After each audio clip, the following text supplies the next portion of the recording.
这里是大海道的通天洞，现在人不多，飞一下。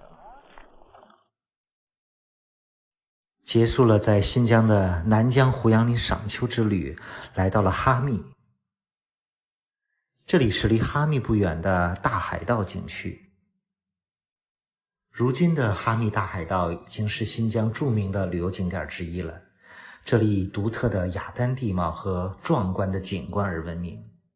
现在看到的是景区里的著名景点通天洞，这里也是景区的网红打卡地，很多人也是因为这个地方而了解了大海道。哈密大海道拥有中国乃至世界上最高大、最雄壮的雅丹，堪称世界级的地理奇观。这里也是新疆唯一一个可以去、适合去的无人区。广义上的大海道是从敦煌往西，经过哈密，然后到吐鲁番，一共有500多公里。这里构成了丝绸之路上最富传奇的一段大海道。沿途汇集了古城堡、烽燧、驿站、史前人类居住遗址、化石山、海市蜃楼、沙漠野骆驼群以及众多罕见的地理地貌。很长时间以来，这个大海道都是无人区，但这2年有很多的人开着越野车穿越大海道。我这次在新疆也特意拐了个弯来到了哈密，准备到大海道看一看。现在看到的就是大海道景区里面的通天洞。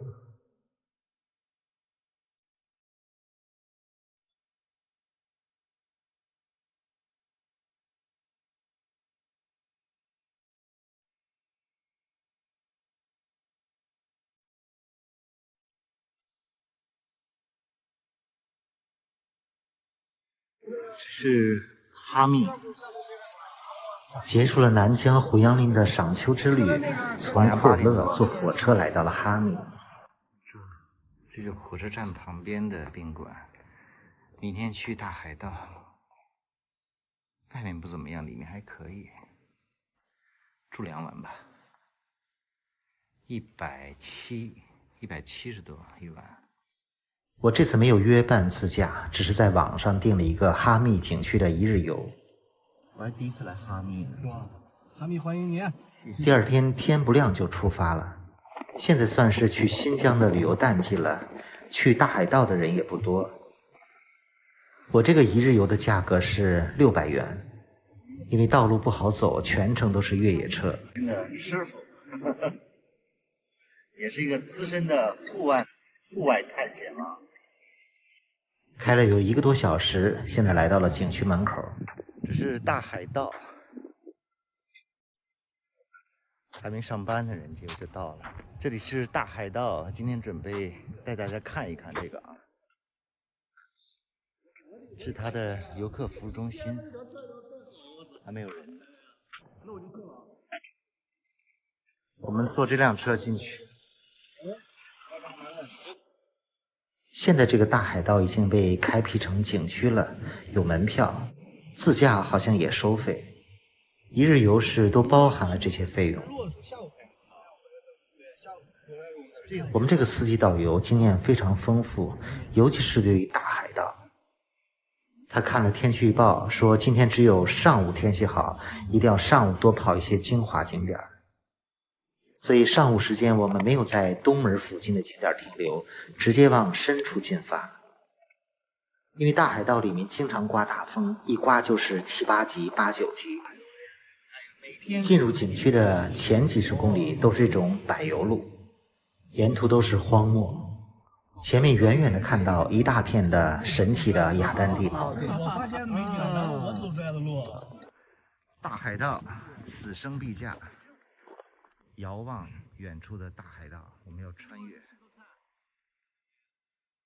基本上开了40、50公里，前面这一片地形地貌越来越漂亮，准备开车进入。身后这一片啊，就要进入大海道的核心区了。今天我们来大海道啊，这是我们的司机兼导游师傅，你贵姓？我姓高，高志阳。这师傅在大海盗玩了多少年？我2017年开始在大海盗做营地，我们一直做营地、做自驾，然后穿越、无人区穿越都做。行，我今天就跟着你了啊。好 ，OK。好。作为收费的景区，这条路修的还是不错的。这个大海盗景区目前有2个门，东门和北门。景区总长度估计有100多公里。从东门进来有几十公里都是这样的柏油路。在东门也有很不错的一些景点，包括魔鬼城。我们准备下午返回的时候再游览这些地方。因为上午天气好，所以我希望先去核心景点，包括那个通天洞。前面进入的这地方，路两旁有很多的植物，这个地方叫红柳滩。前面远远的望去，有一个酒店一样的建筑，那里是红柳滩游客服务中心。这里面的酒店，里面还有个住宿呢，优惠，价格500，现在。我们今天没有计划住在景区，所以继续往前。现在都是沙子搓板路。从这个游客服务中心再往前就是这种搓板路了。进入这样的路段，也才算进入了大海盗的核心景区。这个路算是比较好的砂石路。但如果想真正看到大海盗的特色景点，至少也要开 SUV， 越野车还是最好的选择，否则就只能看看这种道路两边的景色了。现在汽车行驶在一条峡谷之中，峡谷内部还是比较平坦的，两边都是高10-20米的这种雅丹山丘。这个峡谷叫翼龙大峡谷，全长有20公里左右。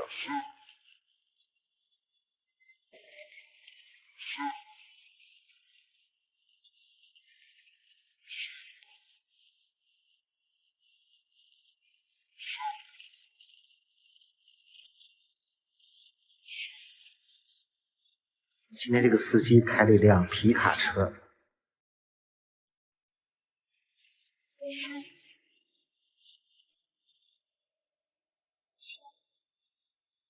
很快就开过了这个20公里长的翼龙大峡谷。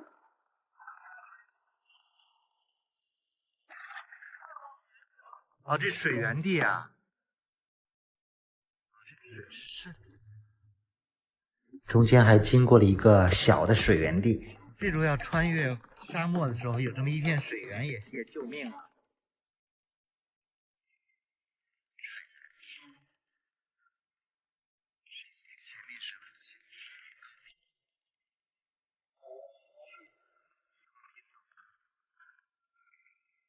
之前我有过2次要来这个哈密大海盗的机会，都错过了。这次因为从库尔勒没有直飞北京的航班，所以我特意在哈密这边中转一下。既然都到了哈密，干脆就来大海盗看一看，也给那些自由行的1日游的游客趟路。前面有个岔口，我们向右去神仙洞。先看到了这个水源地，也算是一个集散地吧，建了一些休息停车的地方。我们没有在这里停留，因为先去通天洞。其实大部分来大海盗旅游的都是奔这个通天洞去的，因为那里是拍照比较好的地方。如果司机不认路，去通天洞还是有点难度的。相对来讲，路也不是特别好走，有很多急拐弯和大坑。这个路一般人走的费劲，不敢走的这个路费劲。这都是我压出来的，这个不用给你吹牛逼，知道吗？这原来是真没路是吧？以前没有路，都是我自己鼓捣出来的。这边也不好走，这边也是大坑小洼的。讨厌的很。但如果自己开轿车，这边进不来吧？能进，这个地方反正就回来就得也能进，回家就修呗。这边经过的很多雅丹地貌，其实都还蛮壮观的。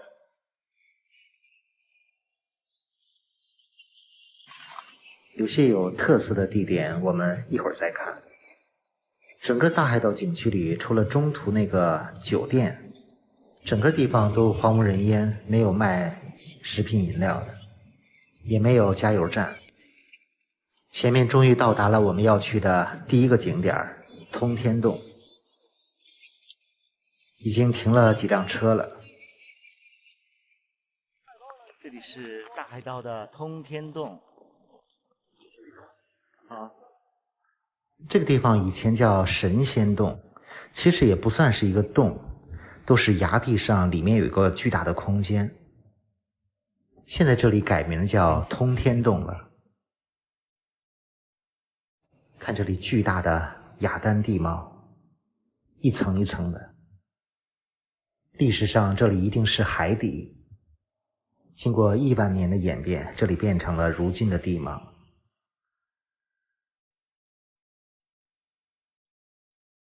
前面这个小山头像是给神仙打坐用的，这叫神仙洞吗？通天洞。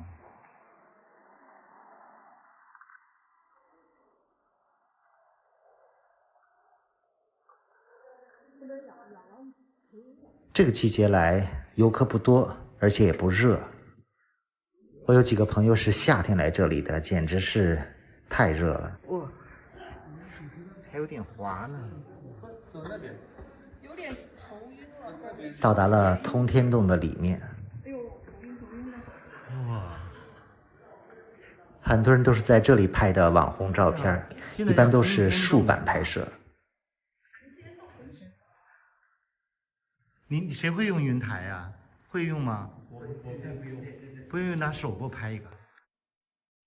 我也在这里面拍个视频。这里面路不平，三脚架不好摆，让同车的小伙伴帮我拍一个。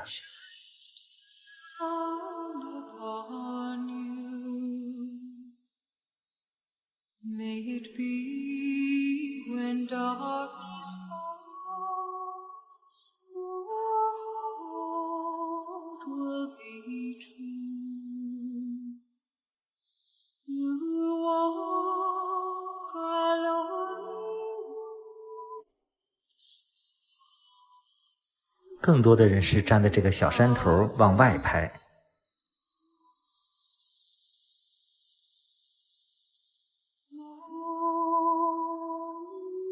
如果广角用得好，拍出来的照片还是比较好的。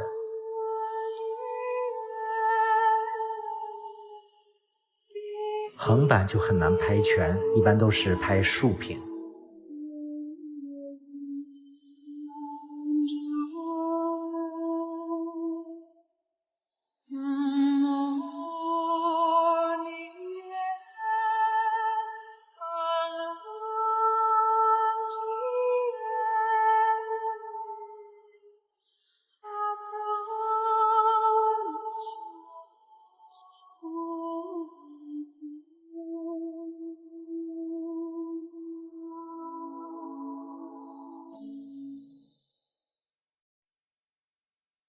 游览完第一个景点通天洞，我们前往下面几个精彩的地方。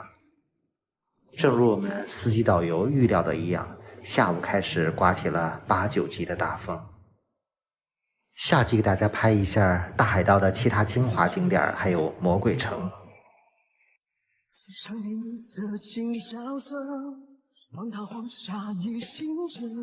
这里是新疆的大海盗。大海盗这个名字的由来是从唐朝开始教起的。这条路是古代从敦煌经哈密到吐鲁番最近的一条道路。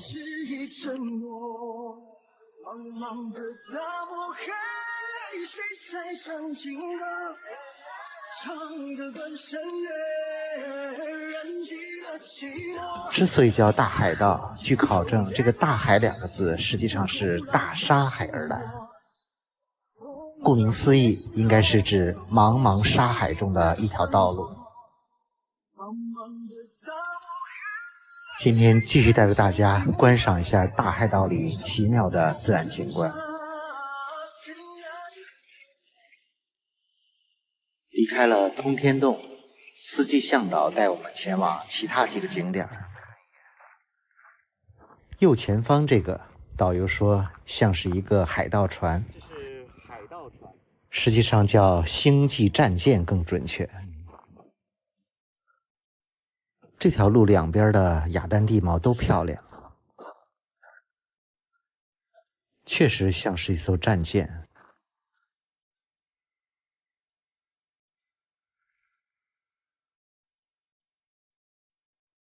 往这边的山上走一走，上面还有一个拱形的洞。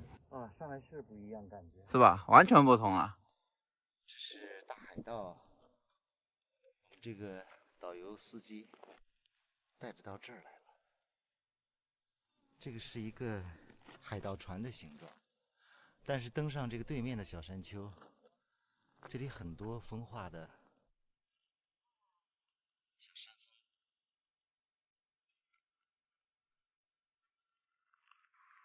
不错，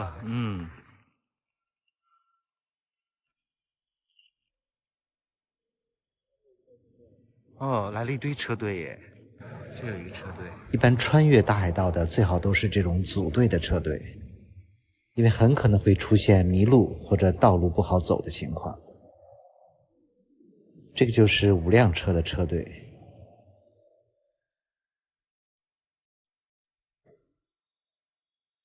可以，他四仰八叉的躺着，把头抬起来。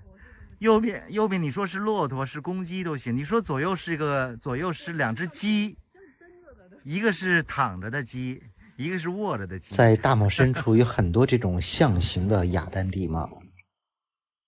我们这个司机导游因为在里面已经玩了好几年，所以非常熟悉。有点像，真的哪里就是哪里啊，像印度人。经过的这一片像是人工雕凿的，又像是城堡，又像是石窟壁画。这里被称作雅丹壁画。那个雕塑的壁画，啊，这个壁画吗？哦，这个确实像，确实像，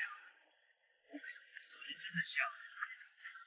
这都是通过1万年前的演变、冲刷、风吹雨打，形成了如今的这个样子。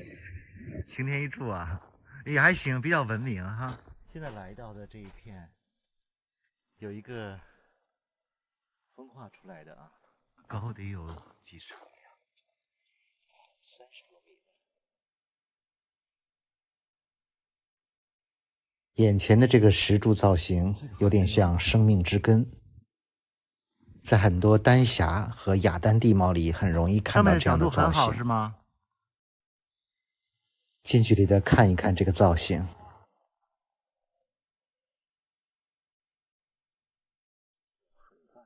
这一片的雅丹地貌还是比较壮观的。走。这是神龙回首，沿途很多景观都非常像城堡。前面有一个刚刚修好的栈道和观景平台。大平台，上去看一眼，爬一下这个观景台。这个观景栈道修的还比较长，可以从高处俯瞰整个雅丹地貌。这应该是最近刚刚修好的。好看吗？上面？可以，很壮观。哇，这个地方应该叫高山城堡吧？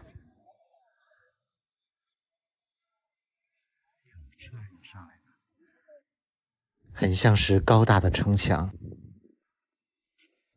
高山上的魔幻城堡。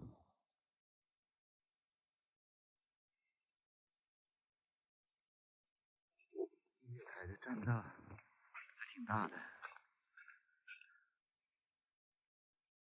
这一片的景色非常的壮观，可惜没有背无人机上来。不过这里本身也是从高处瞭望，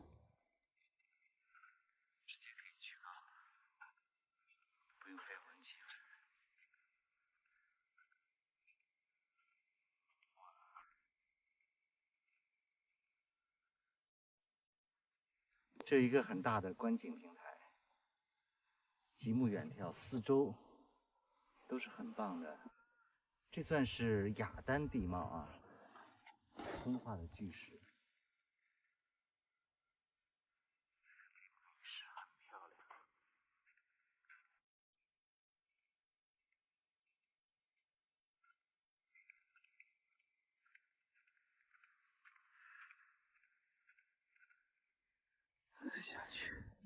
这里应该是大海道里唯一修建的一个观景栈道。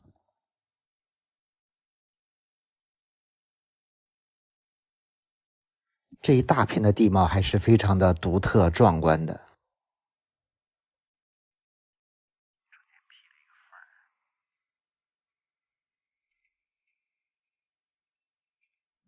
继续开车前往下一个地方探秘。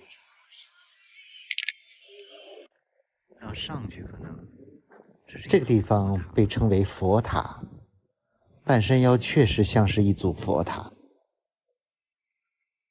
上去看看，随便想象吧。哇，这都风化的挺厉害的了，是吧？随时要裂掉的感觉。这角度还行，这角度还行。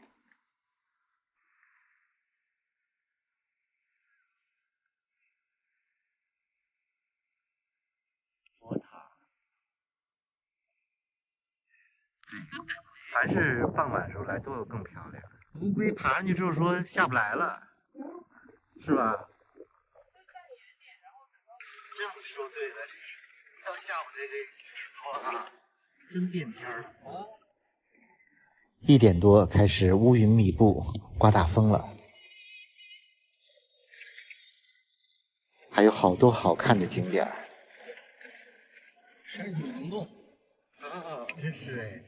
现在来到的是山水溶洞，很像，还真像哎哈！你说这大自然就是神奇，很漂亮，多像是溶洞啊！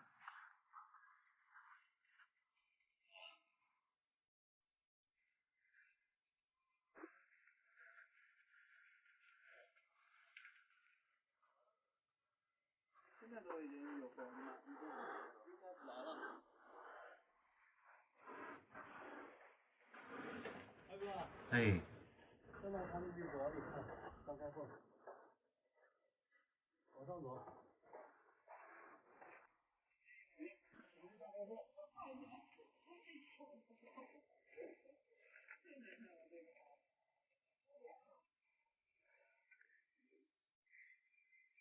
开车继续前行，去看外星人。这不就像地球上的人，脖子细点儿，大脑袋小细脖，整天吃饭不干活，这是个外星人。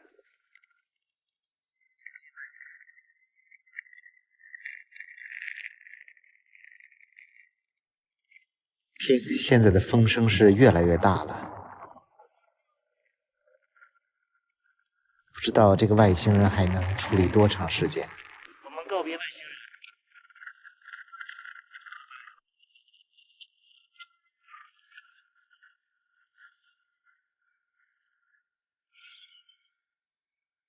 感觉风力是越来越大了。知道吗？这么大的风，基本是没法飞无人机了。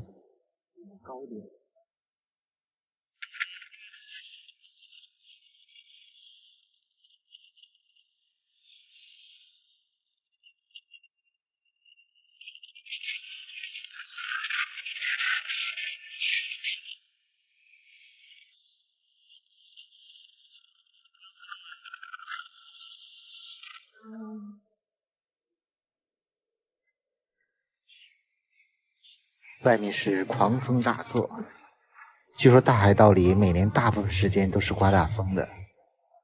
所以来这里旅游尽量避开刮风的天气。开不了多快，敢开。一层一层的啊，它就顶着柱子，这里面建一间小房子。这个地方被导游称作18罗汉，但感觉数量非常多。这是极乐世界。爬上去看一看。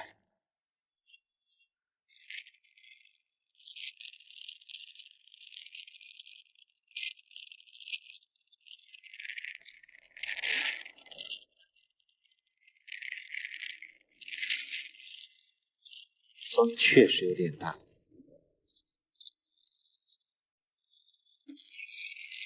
就感觉开车从车窗关上2面风景。你看就这几个像摆的吗？确实很像是摆，先摆一块大石头，然后放了一个小石，是吧？这天然形成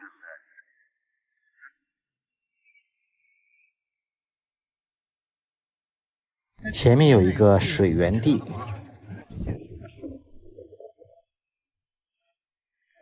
这个地方因为从地底下冒出一些水源，所以周边会有一些植物。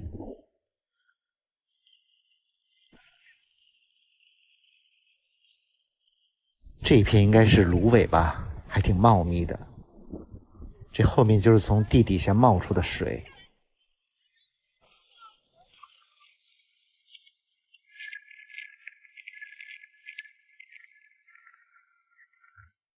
下午2点，我们来到了这个红柳滩的游客中心。这个地方也可以住宿，这里也是景区里的一个酒休息，店。在这吃饭。不爱吃餐厅的也可以自己带点儿。我们在这儿吃了自己带的简餐。因为刮大风，现在进入大海盗景区的都不能再往前走了，所以我们是比较幸运的。去啊！真是你咋吹下来直接给我了。闪了？啊，门直接给我闪了，我都顶风停现在。沙漫漫。哦，好陡哈！刚那个人估计叫他开在路上都不一定敢开。他必须不敢开，是吧？换我真的要考虑一下要不要上来。大海盗的景区里面景点还是比较多的，我们还有东门几个景点，另外还有景区里有一个魔鬼城。我们现在准备前往魔鬼城看一看。沙漫漫。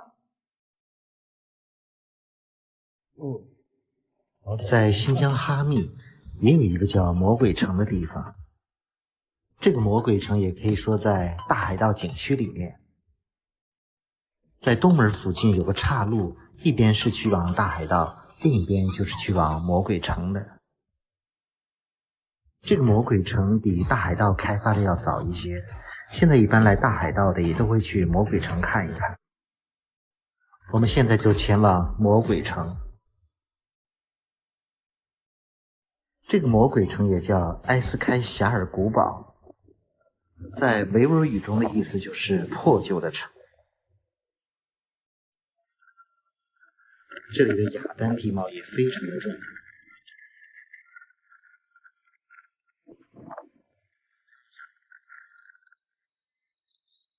现在看到的这个城堡都是一些遗址了，经历了上千年的大风的摧残，这里很多的城堡古墙都变成了这种峭壁。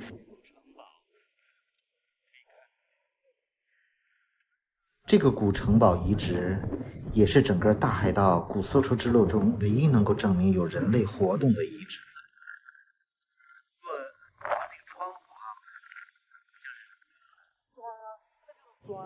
砖做的吗？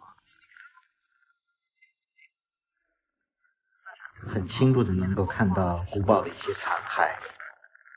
另外这里还发现过墓葬、干尸，还有一些青铜器，距今有3000多年。这个区域甚至还发现了罕见的哈密的翼龙动物群，还有翼龙蛋。现在能看到的都是雅丹石林，但是风化的比较严重。现在风刮得很大，我们往上走一走，看一看这片雅丹石林。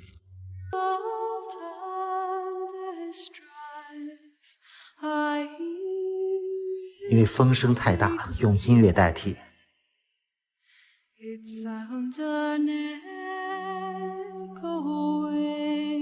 这个地方之所以叫魔鬼城，可能是因为这里经常刮大风，那个风声非常瘆人。常年的大风沙把这片雅丹石林刮得非常漂亮。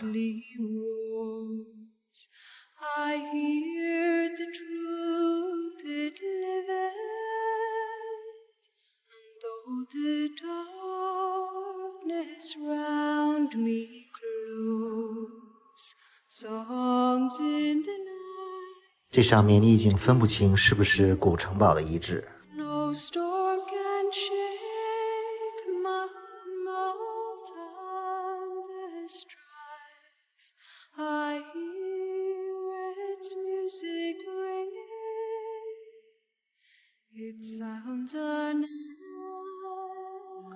虽然大海道里面这些雅丹石林的景致相差不多，但是每到新的地方你都不会感到审美疲劳。当你站在高处遥望远方，往往会觉得非常震撼。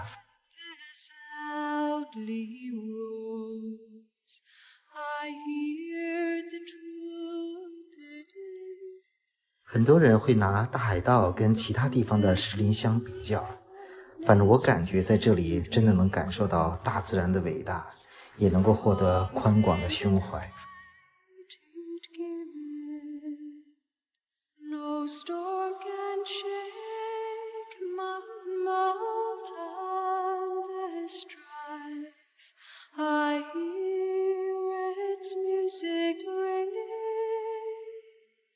It sounds an echo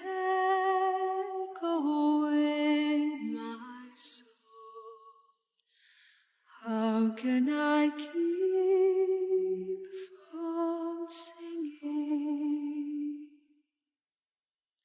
What though the tempest loudly roars? I hear the 景色相当真。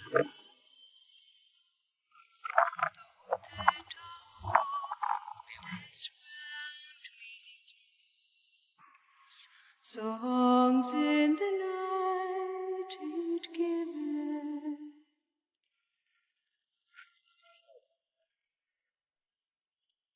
对呀，这就是个有一个挡风的地方。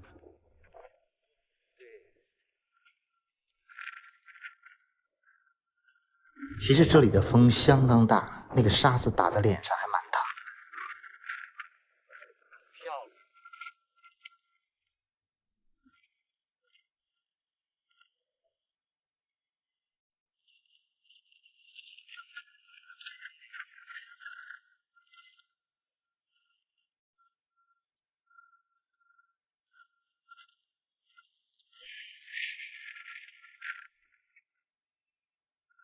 如果遇到好的天气，在这里拍片一定非常不错。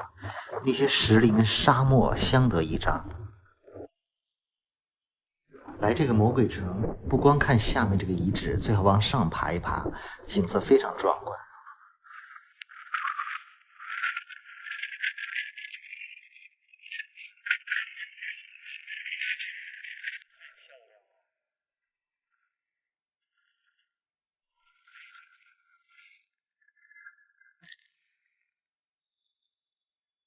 魔鬼城这边其实还可以开车往远处再走一走。我们因为赶上了正刮大风，也没有飞无人机，也没有再往前走。准备往回，在东门附近还有几个景点给大家拍一拍。现在来到了双头马，在大海道里有很多这种大自然抽象雕刻的作品，你完全可以凭借自己的想象看得享受。只要你有足够大的脑洞，这里便有无限的惊喜和发现等着你。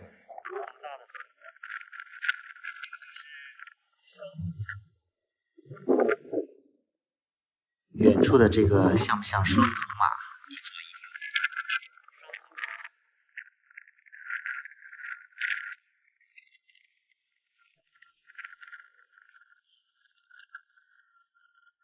这时候的风大概有6、7级，估计大海岛深处的风力应该有9级、10级了。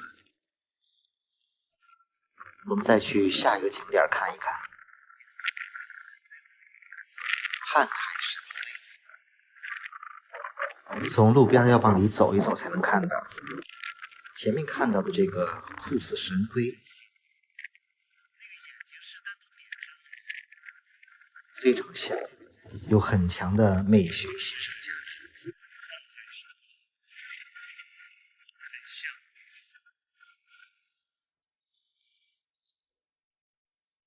这个瀚海石林龟的景观在清代经历了将近200年，仍然矗立在这里。这是大海盗包括魔鬼城的地区。下午5点多，我们开始返回哈密，结束了一天大海盗的探险之旅。其实来大海盗探险或者旅游还是非常方便的，火车直达哈密，自由行也可以报1日团。喜欢深度游的也可以来个穿越，甚至住一晚。有机会来大海盗玩一下吧。